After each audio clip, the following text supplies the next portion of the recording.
అప్పు ఇవ్వడం వల్ల, అప్పు తీసుకోవడం వల్ల జరిగే నష్టాల గురించి మనం తెలుసుకుందాం ఇప్పుడు.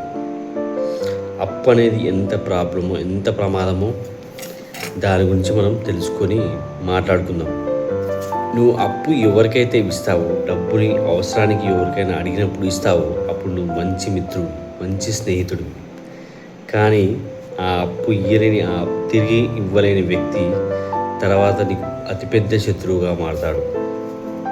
నీ అవసరానికి అడిగినప్పుడు డబ్బులు ఇవ్వడానికి, డబ్బులు నీకు ఇవ్వడానికి అతడు చాలా కష్టపడతాడు. అప్పుడు అతడు నీకు శత్రువుగా మారి అందరికీ నీ గురించి చెడుగా చెప్పే అవకాశం ఉంది.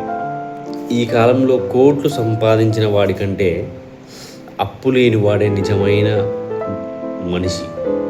నిజమైన మనశ్శాంతితో జీవించగలడు, మనశ్శాంతితో నిద్రించగలడు, నలుగురితో ఉన్నప్పుడు ప్రశాంతంగా మాట్లాడగలడు. అదే అప్పున్న వ్యక్తి అయితే నలుగురితో కలిసి తిరగలేడు.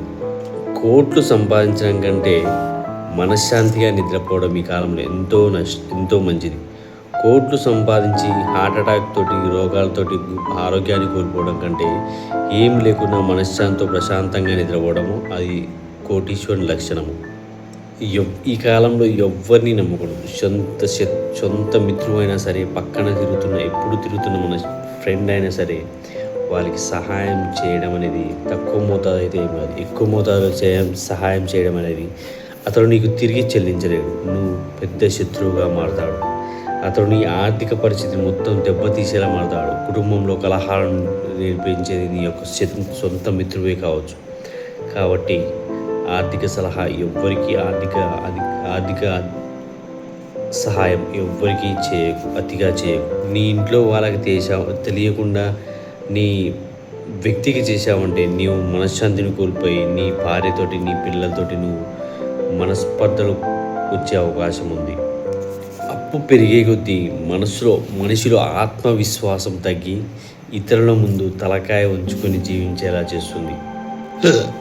నీ దగ్గర డబ్బు ఉన్నప్పుడు పెట్టుబడులు నీకు మంచి లాభాన్ని ఇస్తుంది. ఏదైనా నీకు తెలిసిన దానిలో ఇన్వెస్ట్మెంట్ చేసినట్లయితే నీకు మంచి లాభం వస్తుంది. కానీ అవసరం లేని వారికి నువ్వు మాత్రం అప్పులు ఇచ్చినట్లయితే జీవితాంతం, అప్పు తీర్చలేని వారికైతే నువ్వు జీవితాంతం బాధపడాల్సి వస్తుంది.